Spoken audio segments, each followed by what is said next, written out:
सबको जय मसीह की। एक बार फिर हम परमेश्वर का धन्यवाद देते हैं कि परमेश्वर अपने वचन के साथ हमसे आज बातचीत करने जा रहे हैं। और सुबह की बरकत, यीशु की बरकत प्रोग्राम में आपका स्वागत है। और हम उस श्रृंखला को जारी रखेंगे जो कल हमने शुरू की थी, बलिदान, द सैक्रिफाइस। और कल हमने हन्ना के जीवन से देखा था कि किस तरह से वे अपनी संतान को, अपने पुत्र को जो वो परमेश्वर से मांगती है, परमेश्वर की सेवा के लिए ही दे देती है। और शैम्यूल जो एक बहुत बड़ा परमेश्वर का दास बनता है उस बलिदान के कारण से जो उसकी माँ ने किया था। और शैम्यूल ही है जिसके द्वारा परमेश्वर इज़राइल के लिए राजाओं को चुनना शुरू करता है। शैम्यूल शाऊल को चुनता है, उसके बाद फिर राजा दाऊद का अभिषेक होता है। तो ये सब कुछ शैम्यूल के द्वारा ही होता है। और ये उस एक बलिदान के द्वारा था जो शैम्यूल की माँ हन्ना करती है। और उसका प्रतिफल ये भी होता है कि परमेश्वर शैम्यूल के बाद हन्ना को और भी बेटे बेटियां परमेश्वर देते हैं। आज हम इस श्रृंखला में देखेंगे समय का बलिदान। जी हाँ, परमेश्वर के लिए हम कितना समय बिताते हैं और क्या हम वो बलिदान परमेश्वर के लिए करते हैं। हम सब लोग व्यस्त हैं और हमारी दुनिया में, हमारे परिवारों में, हमारी नौकरियों में, कुछ लोग सेवकाई में, हम बहुत व्यस्त हैं।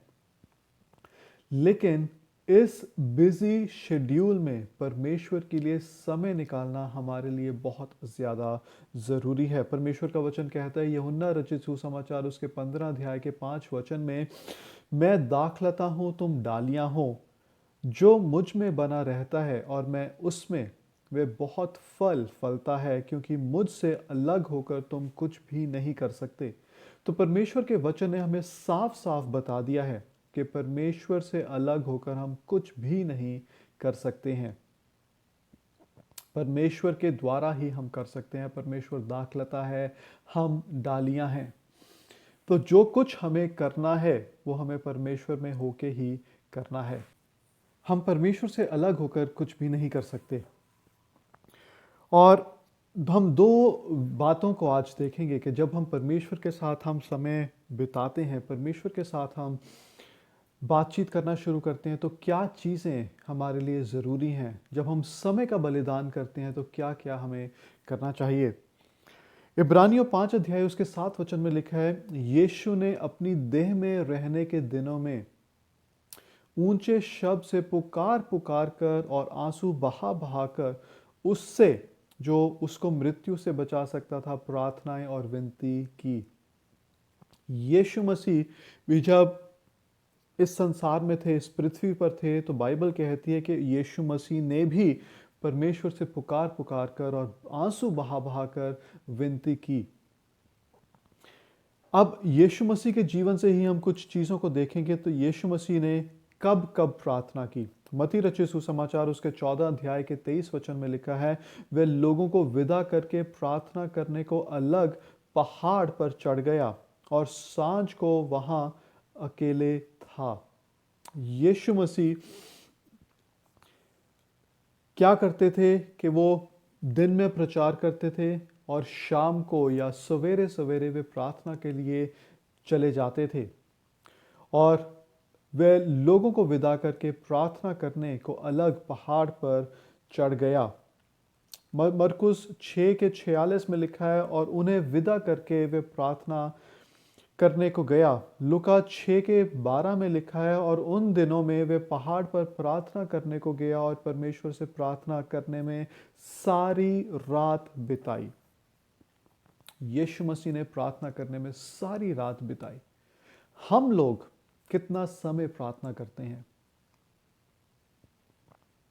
ये हमें सोचने की बात है। यीशु मसीह परमेश्वर थे, परमेश्वर के पुत्र थे, लेकिन जब वो इस संसार में थे, एक इंसान के रूप में थे, तो उन्हें मालूम था कि परमेश्वर पिता के साथ वह संबंध बनाए रखना कितना ज़रूरी है, परमेश्वर के साथ बातचीत करना कितना ज़रूरी है, परमेश्वर के साथ समय बिताना कितना ज़रूरी है। मरकुस 1 के 35 में लिखा है, और भोर को दिन निकलने से बहुत पहले वह उठकर निकला और वे एक जंगली स्थान में गया और वहां प्रार्थना करने लगा।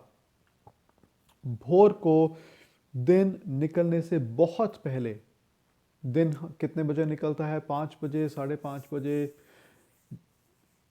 और बाइबल कहती है दिन भोर निकलने से बहुत पहले, 2 बजे, 3 बजे, वह उठकर निकला और एक जंगली स्थान में गया और वहां प्रार्थना करने लगा। लूका 5:16 में लिखा है, परंतु वे निर्जन स्थानों में अलग जाकर प्रार्थना किया करता था। ये यीशु मसीह की जीवन शैली थी, ये यीशु मसीह का लाइफस्टाइल था, ये यीशु मसीह की प्रतिदिन की हैबिट थी। यीशु मसीह ऐसा अक्सर किया करते थे। लूका 11:1 में लिखा है, वह किसी जगह पर प्रार्थना कर रहा था और जब वह प्रार्थना कर चुका तो उसके चेले उसके पास आए। हम लोग ये कहते हैं कि हम लोग बहुत बिजी हैं, हमारा बहुत बिजी शेड्यूल है। जब यीशु मसीह ने सेवकाई शुरू की थी तो यीशु मसीह का भी बहुत बिजी शेड्यूल था। हम पढ़ते हैं कि यीशु मसीह अलग अलग जगह जाकर, गांव गांव में जाकर, शहर शहर में जाकर प्रचार किया करते थे। और वो जो जाना था, वो जो उनका ट्रैवल था, वो जो उनका ट्रांसपोर्टेशन था, एक जगह से दूसरी जगह जाना, वो कोई कार्स में नहीं था, बाइक्स पे नहीं था जैसे आज हमारे पास सुविधाएं हैं, बस में नहीं था, ट्रेन्स में नहीं था जैसे आजकल हमारे पास सुविधाएं हैं। वे पैदल चलकर एक गांव से दूसरे गांव, एक शहर से दूसरे गांव जाकर प्रचार किया करते थे। और धूप में, उस गंदगी में, उस धूल में यीशु मसीह अपने चेलों के साथ चला करते थे एक जगह से दूसरी जगह। और जब अगली जगह पहुंचते थे तो वहां वे प्रचार करते थे। लेकिन उस सारे अपने बिजी शेड्यूल के बावजूद यीशु मसीह की ये हैबिट थी, अक्सर वो परमेश्वर के साथ, परमेश्वर पिता के साथ अलग समय निकालकर वो प्रार्थना किया करते थे। हमारे लिए बहुत ज़रूरी है मेरे प्रियो कि हम परमेश्वर के साथ समय निकालें, परमेश्वर के साथ हम समय बिताएं, परमेश्वर के साथ हम बैठें, हम प्रार्थनाएं करें। हम किसी तरह से भी हम हमारे बिजी शेड्यूल को एक कारण, एक रीज़न, एक एक्सक्यूज़, एक बहाना नहीं बना सकते कि जी हमारे पास समय नहीं है। यीशु मसीह भी बहुत बिजी थे, वे थक जाते थे, लेकिन परमेश्वर के साथ समय बिताना उनके लिए अनिवार्य था, ज़रूरी था। अब यीशु मसीह ये भी कहते हैं, यूहन्ना रचित सुसमाचार उसके 5 अध्याय 19 और 20 वचन में, इस पर यीशु ने उनसे कहा, मैं तुमसे सच सच कहता हूं, पुत्र आपसे कुछ नहीं कर सकता, केवल वह जो पिता को करते देखता है, क्योंकि जिन जिन कामों को वे करते देखता है उन्हें पुत्र भी उसी रीति से करता है, क्योंकि पिता पुत्र से प्यार करता है। और जो जो काम वह आप करता है वह सब उसे दिखाता है, और वह इनसे भी बड़े बड़े काम उसे दिखाएगा, ताकि तुम अचंबा करो। तो ये परमेश्वर का वचन क्या कह रहा है कि यीशु मसीह परमेश्वर थे, लेकिन जब वो इस संसार में थे, जब वो इस पृथ्वी पर थे, तब वो एक इंसान के रूप में थे। और बाइबल कहती है, अभी हमने पढ़ा, कि पुत्र अपने आप से कुछ नहीं करता था, जो भी वे पिता को करते हुए देखता था, जो भी वे पिता से सुनता था, जो भी वे चाहता था, जो भी पिता परमेश्वर यीशु मसीह को बताते थे, यीशु मसीह भी वो ही करते थे। हम लोगों के लिए कितना ज़्यादा ज़रूरी है कि हम भी वही करें। यूहन्ना 5:30 में लिखा है, मैं अपने आप से कुछ भी नहीं करता, जैसा सुनता हूँ वैसा न्याय करता हूँ, और मेरा न्याय सच्चा है। जैसा सुनता हूँ वैसा करता हूँ, जैसा मैं परमेश्वर को करते हुए देखता हूँ वैसा मैं करता हूँ, जैसे मैं परमेश्वर को बोलते हुए सुनता हूँ वैसा ही मैं भी बोलता हूँ। तो हमारे लिए कितना ज़्यादा ज़रूरी है कि हम अपनी समझ से, हम अपनी दिमाग से हम लोगों को ना बताएं, लेकिन जो कुछ हम परमेश्वर से सुने वो ही हम परमेश्वर के लोगों को भी बताएं। अब कुछ लोग परमेश्वर के वचन को अपनी सहूलियत के हिसाब से भी मोड़ते हैं। पहले थिस्सलुनीकियों 5:17 में लिखा है, निरंतर प्रार्थना करते रहो। इफिसियों 6:18 में लिखा है, हर समय और हर प्रकार की आत्मा से प्रार्थना और विनती करते रहो और जागते रहो कि सब पवित्र लोगों के लिए लगातार विनती किया करो। कुलुसियों 4:2 में लिखा है, प्रार्थना में लगे रहो और धन्यवाद के साथ उसमें जागृत रहो। अब कुछ लोग करते क्या हैं? अपनी सहूलियत के लिए वो इन वचनों को इस्तेमाल करते हैं और ये कहेंगे कि जी हम तो हर समय प्रार्थना करते हैं। परमेश्वर कहता है निरंतर प्रार्थना करते रहो, हम तो हमेशा ही प्रार्थना में लगे रहते हैं, हमेशा ही हम प्रार्थना करते रहते हैं। लेकिन परमेश्वर का वचन ये भी कहता है, मत्ती रचित सुसमाचार उसके 6 अध्याय में 5 से 8 वचन में, जब यीशु मसीह उन कपटियों की बात कर रहे हैं जिनको प्रार्थना करना बहुत अच्छा लगता था और जो बाहर जाकर चौराहे में सब लोगों के सामने बड़ी बड़ी लंबी लंबी प्रार्थनाएं करते थे, तो यीशु मसीह उस समय में ये भी कहते हैं उसके 5 अध्याय के 6 वचन में, मती 6 अध्याय के 6 वचन में, परंतु जब तुम प्रार्थना करो तो अपनी कोठरी में जा और द्वार बंद करके अपने पिता से जो गुप्त में है प्रार्थना कर, और तब तेरा पिता जो गुप्त में देखता है तुझे प्रतिफल देगा।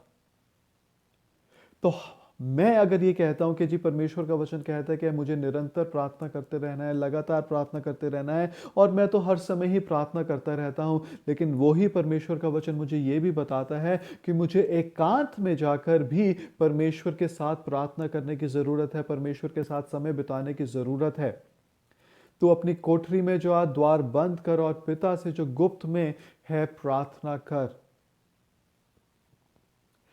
जो बात है निरंतर प्रार्थना करने की, वो है हमारे आत्मा में हम प्रार्थना करें। हमारा जो आत्मा है वो परमेश्वर पिता के आत्मा के साथ बातचीत करता है, निरंतर लगा रहता है प्रार्थना में। लेकिन जब मुझे शारीरिक रूप में प्रार्थना करने की ज़रूरत है, मुझे मेरे प्राण में प्रार्थना करने की ज़रूरत है, मुझे मेरी समझ में प्रार्थना करने की ज़रूरत है, तो तब मुझे परमेश्वर के साथ अलग रहकर प्रार्थना करने की ज़रूरत है। ये बलिदान मुझे करना होगा, चाहे मैं ऑफिस से थक हार कर आऊँ, चाहे मुझे सुबह ऑफिस जल्दी जाना है या लेट जाना है, या मेरे बच्चे हैं या जो कुछ भी है, परमेश्वर के साथ मुझे प्रार्थना करना ज़रूरी है। वो समय का बलिदान मुझे करना ज़रूरी है। और अगर मैं वो बलिदान नहीं करता हूँ, तो जो पहला वचन हमने पढ़ा था यूहन्ना उसके 15 अध्याय में, कि यीशु मसीह कहते हैं मैं दाखलता हूं तुम डालियां हो, और मुझसे अलग होकर तुम कुछ नहीं कर सकते। तो किस तरह से हम उम्मीद रख सकते हैं कि अगर हम प्रार्थना नहीं करते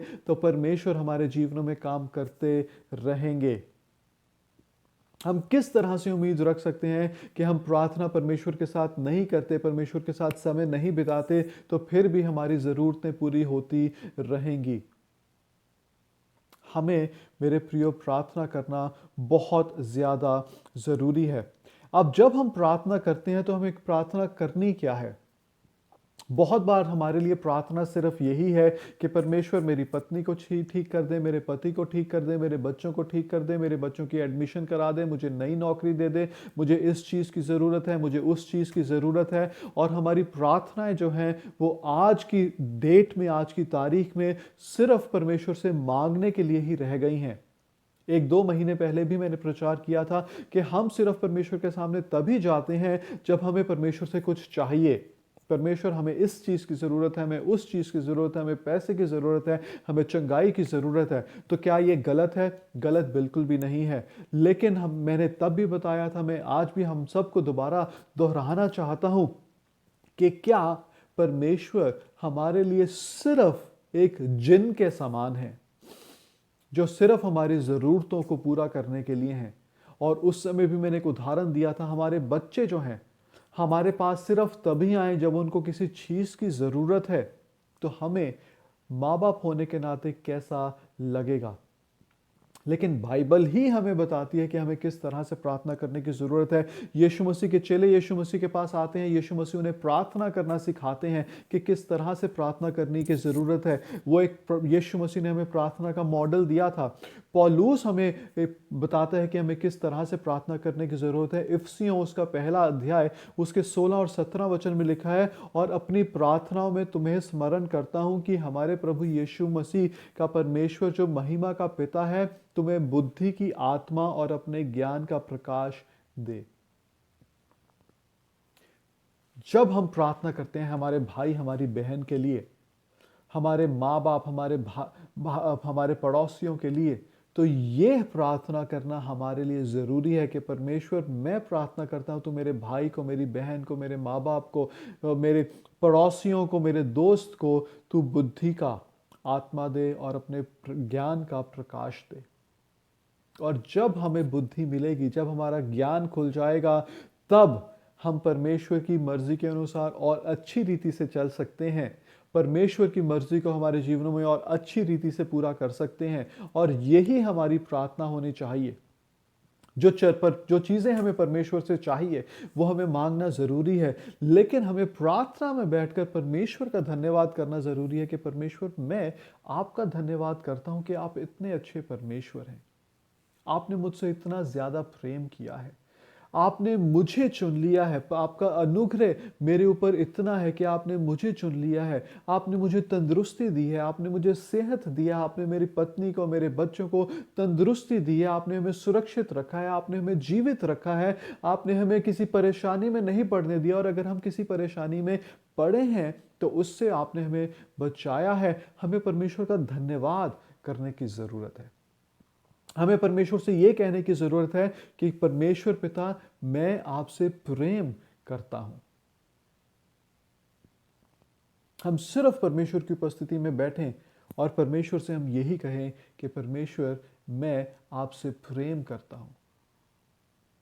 इससे पहले कि हम परमेश्वर के सामने वो सूची रखें कि परमेश्वर मुझे इसकी ज़रूरत है, मुझे उसकी ज़रूरत है, जो कि ज़रूरी है क्योंकि हम परमेश्वर से ही मांग सकते हैं, परमेश्वर ही देने वाला है। लेकिन उसके साथ साथ हमें परमेश्वर को ये भी कहना है कि परमेश्वर, आज जो मैं आपकी उपस्थिति में आया हूँ, मैं कुछ मांगने नहीं आया, मैं सिर्फ आपके साथ समय बिताने आया हूँ, आपकी उपस्थिति में बैठने आया हूँ, आपसे मैं प्रार्थना करने आया हूँ, आपका धन्यवाद करने के लिए मैं आज आपकी उपस्थिति में आया हूँ। और आज जो मैं प्रार्थना करूँगा वो सिर्फ मैं आपके साथ समय बिताना चाहता हूँ, आपको बताना चाहता हूँ कि मैं बहुत ज़्यादा एप्रिशिएट करता हूँ, मैं बहुत ज़्यादा धन्यवादी हूँ कि आप मेरे जीवन में आए हैं, मुझ पर आपने ऐसा अनुग्रह किया कि मैं आपको जान सका, सृष्टिकर्ता को जान सका, जिसने पूरे संसार को बनाया है, मैं उसको जान सका। सिर्फ मैं आज यही करने आपके पास आया हूँ। और यीशु मसीह जब प्रार्थना करते थे, सांझ को, रात को, सुबह सुबह उठकर, भोर होने से पहले, सारी रात यीशु मसीह प्रार्थनाएं करते थे। हमारे लिए कितना ज़्यादा ज़रूरी है कि हम भी परमेश्वर की उपस्थिति में बैठें, हम भी परमेश्वर से हम मांगें। तो वो समय का जो बलिदान है वो हमें करना बहुत ज़्यादा ज़रूरी है। अब इसके साथ साथ एक है समय का बलिदान जो हम प्रार्थना के ज़रिए करते हैं। दूसरा है परमेश्वर के वचन को पढ़ने और सुनने के समय को अलग निकालने का बलिदान। हमारे पास समय नहीं है, लेकिन परमेश्वर के समय को हमारे लिए निकालना बहुत ज़रूर, परमेश्वर के लिए समय, परमेश्वर के वचन को पढ़ने के लिए समय हमें निकालना बहुत ज़रूरी है। बहुत से लोग ये भी बोलते हैं कि जी, हम जब बैठते हैं तो परमेश्वर की आवाज़ हमें सुनाई नहीं देती, परमेश्वर हमसे क्या कह रहा है हमें सुनाई नहीं देता।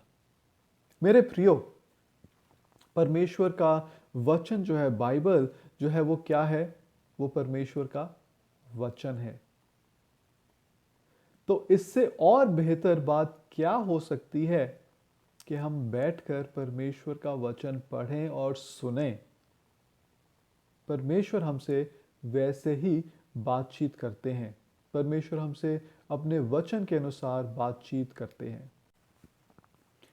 परमेश्वर अपने वचन के अनुसार अपने वचन से हमसे बातचीत करते हैं। तो जब हम बाइबल नहीं पढ़ते हैं तो हम कैसे उम्मीद कर सकते हैं कि हम परमेश्वर की आवाज़ को सुनेंगे? क्योंकि बाइबल जो है वो परमेश्वर की बात है, परमेश्वर की आवाज़ है, परमेश्वर की वाणी है, परमेश्वर का वचन है। जब यीशु मसीह स्वर्ग में उठा लिए गए थे तो अपने चेलों से कहते हैं कि तुम यरूशलेम में ठहरे रहना, पवित्र आत्मा का इंतज़ार करना। वो जो सहायक है मैंने वायदा किया है वो मैं तुम्हारे लिए भेजूंगा, तुम्हें दूंगा। और जब पवित्र आत्मा का बपतिस्मा उन चेलों पे होता है और कलीसिया की शुरुआत होती है तो कलीसिया बढ़नी शुरू होती है। और अगर हम इस बात को ध्यान रखें, अगर हम उस मॉडल को, उस नमूने को, जिस तरह से पहली शताब्दी की कलीसिया बढ़ रही थी, अगर हम भी वैसे ही हम लगे रहेंगे, वैसा ही हम करेंगे तो हमारी कलीसियाएं भी बढ़ेंगी। और क्या लिखा है प्रेरितों के काम उसके 2 अध्याय में 42 से 47 वचन में लिखा है, और वे प्रेरितों की शिक्षा पाने में और संगति रखने में और रोटी तोड़ने में और प्रार्थना करने में लौलीन रहे। और सब लोगों पर भय छा गया और बहुत से अद्भुत कार्य और चिन्ह होने लगे।